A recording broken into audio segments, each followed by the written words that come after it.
বীরভূমে ফের তৃণমূল নেতা খুন। আর আজ মৃতের পরিবারের সাথে দেখা করতে গেলেন ময়ূরেশ্বর বিধানসভার বিধায়ক অভিজিৎ রায়। ঘটনাস্থলে মোতায়েন হয়েছে বিশাল পুলিশ বাহিনীর। এ বিষয়ে স্থানীয় সূত্রে জানা যাচ্ছে, সাঁইথিয়ার পর এবার বীরভূমের মল্লারপুর থানার অন্তর্গত বিশিয়া গ্রামে তৃণমূল নেতা খুনের ঘটনায় চাঞ্চল্য ছড়ায় এলাকায়। মল্লারপুর থানার বিশিয়া গ্রামের তৃণমূল নেতা বায়তুল্লাহ শেখ স্থানীয় পঞ্চায়েত সমিতির প্রাক্তন কর্মাধ্যক্ষ ছিলেন এবং বর্তমানে ব্লক কমিটির সদস্য ছিলেন। তার স্ত্রী শাকিলা বিবি বর্তমানে পঞ্চায়েত সমিতির মৎস্য কর্মাধ্যক্ষ। জানা যায়, গতকাল সন্ধ্যা নাগাদ বিশিয়া গ্রামের তিনমাথা মোড়ে চায়ের দোকানে বসে চা খাচ্ছিলেন এবং বন্ধুদের সাথে আড্ডা দিচ্ছিলেন।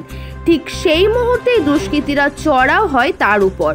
বায়তুল্লাহকে লক্ষ্য করে বোম ছোড়ে দুষ্কৃতীরা। প্রায় 3টি বোম ছোড়া হয় তার দিকে বলে এমনটাই অভিযোগ। আর সেই বোম ছোড়ার ফলে গুরুতরভাবে জখম হন তৃণমূল নেতা বায়তুল্লাহ শেখ। আশঙ্কাজনক অবস্থায় তাকে রামপুরহাট মেডিকেল কলেজ ও হাসপাতালে নিয়ে যাওয়া হলে সেখানে কর্তব্যরত চিকিৎসক তাকে মৃত বলে ঘোষণা করেন। সামনেই 21শে জুলাই, আর সেই 21শে জুলাইয়ে তৃণমূলের শহীদ সমাবেশের আগে তৃণমূল নেতা খুন। ঘটনা ঘিরে চাঞ্চল্য ছড়িয়েছে এলাকায়। কিছুদিন আগেই বীরভূমের সাঁইথিয়া থানার অন্তর্গত শ্রীনিধিপুর গ্রামে পঞ্চায়েত সমিতির সভাপতিকে পয়েন্ট ব্ল্যাক রেঞ্জ থেকে গুলি করে হত্যা করায় চাঞ্চল্য ছড়িয়েছিল রাজনৈতিক মহলে। আর এক সপ্তাহ পেরোতে না পেরোতেই আবারও টার্গেট সেই তৃণমূল নেতা।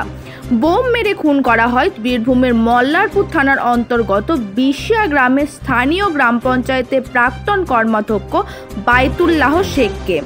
এই ঘটনার সন্দেহভাজন এক ব্যক্তিকে আটক করেছে পুলিশ। আর আজ ঘটনাস্থলে গেলেন ময়ূরেশ্বর বিধানসভার বিধায়ক অভিজিৎ রায়। ঘটনাস্থলে গতকাল থেকেই রয়েছে বিশাল পুলিশ বাহিনী। এদিন সকালে ঘটনাস্থলে গিয়েছেন পুলিশের একাধিক কার্যকর্তারাও। ওই সন্ধ্যার পরে ধরে নিয়ে যাচ্ছে। কারা? ওই বাবুরা। কেন ধরে গেল?